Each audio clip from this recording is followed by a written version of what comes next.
Thoubal district के यारीपोक police station की मनुंग चनबा यारीपोक पेचिखुलदा मणिपुर लेंगा के PIHD डिपार्टमेंट पाइखटपा वाटर सप्लाई स्कीम की चिंखटनबा इलेक्ट्रिक मोटर अमदी इलेक्ट्रिक फ्यूज नचिंगबसे ngarang ahing masak khangdabasingna so phakaiduna thukairamle Pechikhul की मियामना चेनबनी हाइबा मियोय अनिगी पेची अमदी यारीपोक बामो लेकाइदा लैबा युम याइखाइ थुगाइदुना अमांग अता थोकहनग्रे मियाम की मिफम पांगथोक्तुना वारेप कया अमसु लौख्रे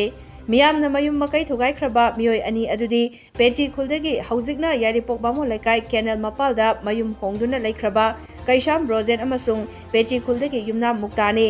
थौदोक थोकफमदगी प्रेसना फंगबा पाउदा ngarang ahing masak khangdabasingna थुगाइरमलिबा वाटर सप्लाई स्कीम असी जल जीवन मिशन की मखादा PIHD डिपार्टमेंट ना पाइखटपा स्कीम अमनी सेमगत सागतपा अयाम्बा सरुक लोशनदुना इसिंग पीबा याबगी फिबमदा लैरे संगादुना मियामदा इसिंग पीबा हौद्रबसु खुल असिगी मियामना थेंगनरिबा इसिंगी अवाबसी उरगा ngasiदगी मियामदा इसिंग पीबा हौनबा हाइदुना थौरांग तौदुना लैरिंगै चेरक असिदा मसक खंगदबसिंगना वाटर सप्लाई स्कीम असिगी इलेक्ट्रिक मोटर पंप येखाइ थुगाइरंबा इलेक्ट्रिक फ्यूज फुक्तुना पुखिबा अमदी मोटर पंपदा मसक खंगदबा थाव हैजिलमखिबनी थौदोक अदुदगी खोइसाउनरबा खुलगी नुपा नुपी मियामना चेनबनी हाइबा मियोय अनिगी युमकैसिंग अदु येखाइ थुगाइदुना अमांगाता थोकनखिबनी हाइरि थौदोक असिगी मतंगदा खुंजासिंगना फोंदोरखिबदा पेचिखुल असिगी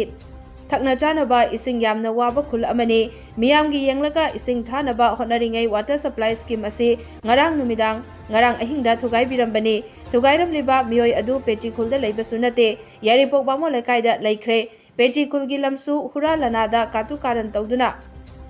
महाकना पता पांसलमले वाटर सप्लाई थुगाइरमबगी मियामना मखोयगी मयुम मकै यखाइ थुगाइबनी मसिदा मखोय ब्रोजेन अमसुंग मुक्ताना ओना तैनना केस तौसलकलबदी हेना अकनबा खोंजंग चंगसिलकनी हाइनसु फोंदोरकली वाटर सप्लाई जे विज्ञानबगी थाकते इसिंग मतम खरा थारोले हजि इसिंग थाबा फंगद्रे इसिंग थांद्रे बोजेंदोरला थिंजंदना अदुबो उजि असि अहिंग अखोगी वाटर सप्लाई दा लैरिबा हाइदी मैगी नुंगी लोइना सातोमा तांस काइनोदो होई खिनब इसिंग खिनबसे सिमाना लोइ सातोगा पोइजन हापसलामे पेचिगी अछुग यामबा मी जाउ लिसिंग मरी मंगा लैबा पोसे मा मथनना हातके हाइबा पोसी दा खोइदी याबा सुगम गमोय माना हातके हला खोइ हापिरो तसेना दो मा अखोइ मयामना मांगा मगनने मागे मथक चपचाबा खोइ एक्शन लखो जागा अखोइ पिचिखुलगी वाटर सप्लाई की मिचिनजिंग मोटरजिंग हाइबा बोजेंद्रो सिना थुगाइदना ngasi ahing थुगाइरमे अदन पिचि मियामना हौदना मागी मयुम मकै थुगाइनि सेदेन खोंजो आकंग जंगनि पिचि मियाम मा लांगनरिबा लमजु हुरालगा पानबा पतानुंगा कतना सरकार जयाब पिरा पत मान कुतिगा पार्टीगा तौना मियाम केस खरा पांजलम खरा तौ मान ओतले मसा मक्सु बामोल काय लेरगा पिचि द लेबि मिना ते मासे अदुना पिचि द मा ले म कातुका कारंग तौदन ले मियाम फतबा ngangnimse अदुना पिचि मियाम ना होल क्रमाय मयुम मकै थुगाइगर सिदे हन खोंजंग अमोना मान केस कप तप तादि अमो हेना बा खोंजंग चंगलकनी अदुगी मथकता कोइ पिचि सिंगी अदुगी मतिक वाब खुल्लदु ओइरे अदुना मसी मरी लेबि डिपार्टमेंट ने गिनबिउ अदुग मखा तरकने थुगाइ बिसे कोइ पुलिस द कंप्लेन म तौजखरे अदु पुलिस ने जु फाबि वाइबे यादरे ओरेंगा हेंगा तौन लेरे पिचि खुंजा अदुगी मतिक लांगरे याम सेंगना हारगन पिचि खुन मियाम जे अवाब अदुग मतिक नांगे आइ तुंजु हातलमे येंगो मा तौ थबकसे मी कुना मक्सिमाना तौ हरासमेंट मैम से सिनी अकोन याम पेनद्रे नाकल अमरोमदा मोटर पंप थुगाइरम लेहरिबा थौदोक अदुगा हिरम अमतदा मरी लैनने हाइरदुना कैशाम ब्रोजेंद्रो सिंगना हाइखिबदा वाटर सप्लाई स्कीम सारिबा मफम असि मखोइगी पता लमदनी मखोइना मपुनी हाइदुना कोर्ट केस लैनरिबनी हौजिकसु कोर्टना इंजंक्शन तौदुना थमलिबनी कोर्ट केस लैरिबा मफम असिदा लैबा वाटर सप्लाई की पावर हाउस ता सखंगदबसिंगना रेजन एसिड हापचिले हाइबगी पाव अमा ngarang tai adubu yamna laibak thibadi थौदोक अदुगी करिगुम्बा एविडेंस अमता लैतना लमगी मपुना तौबनी हाइना ngasi mahaki yumda केसता चेनरिबा मियोय खरगी थौइन सिंदगी mahaki yumda चंगलक्तुना थुगा यखाइ हलंबा यामना लाइबक थीबनी mahaki yumgi थोंगनाव टीवी लैपटॉप डेस्कटॉप न चिंगबा लुपा लाख 15 रोमगी माल चांग सिंह थुगाइ बिरमले मसित नतना गोड्रेज थंबा सना मोहर कुनलोम अमदे मरुप की थंबा सेन ओइना लुपा लाख 5 रोम सु पुबिख्रे हाइना moral सिरकले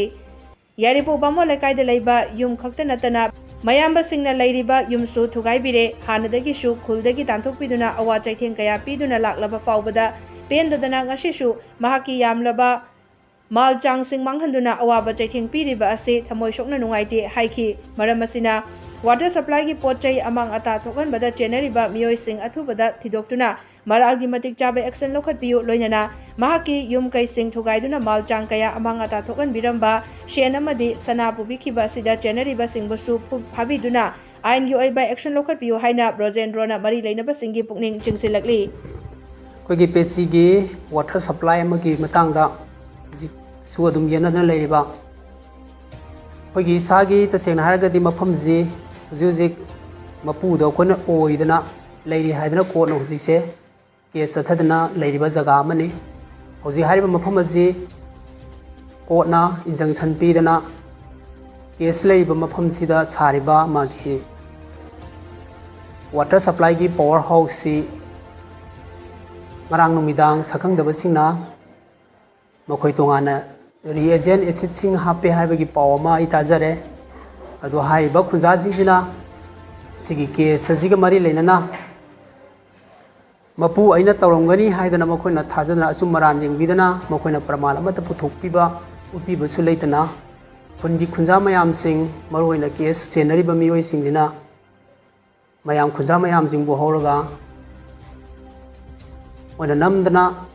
aigi jaga da lakna huji hari mafam asigi yung ki material thong thonau areba makhai adegi leiriba tv adegi laptop desktop sorangna palak tara mangam ki man oigedaba simakona thugai birame aduga hoji aigi maroina aigi family imung ki ka da changsala aga hai ba ko gi goddess sing je phakai ramaga makoina yamaba sana Pubi खरे surround सना मोहर कुलुम की चांगसी necklace यावरी अदगी खुजी यावरी अदगी खुदोप अदगी अखोगी medal हापा necklace न सिंग Beijing जे मखोना पुबीदना लोना पुबी खरे अदना हजि हारिबा बफम जि खक्तंग थुगाइबतना तना पेसी की हुजी आइगी इसिल आइगी याम्बा अदगी इतै मसिंग न लेरिबा yum जिजु हुजी लोइना थुगाइबिदना हारिबा खुंजा मयामना मुप मोय मोप जस्टिस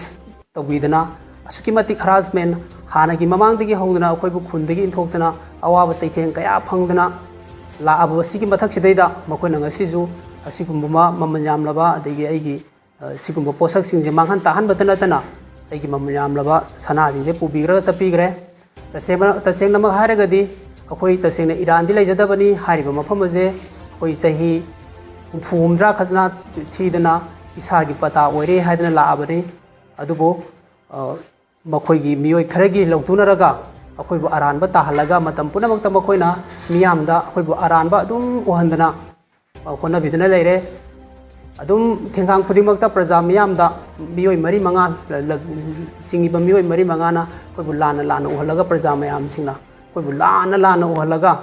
मतम पुनमक्ता अखोइबो नमथबिनबा नत्रगना अखोइबो मियोट हाबदी नैबीदना असुगुम्बा थबा जे अखोइ खक्तनतना आइगी इसिनिनाव आइगी इतैमा पुन्ना मियोय तरागा माथोय मुकी चांगजे हुजिसे सोशल बॉयकॉट तौदना इमुंगदगी अखोइजे इंथोकपीदना खुंदगी इंथोकपीदना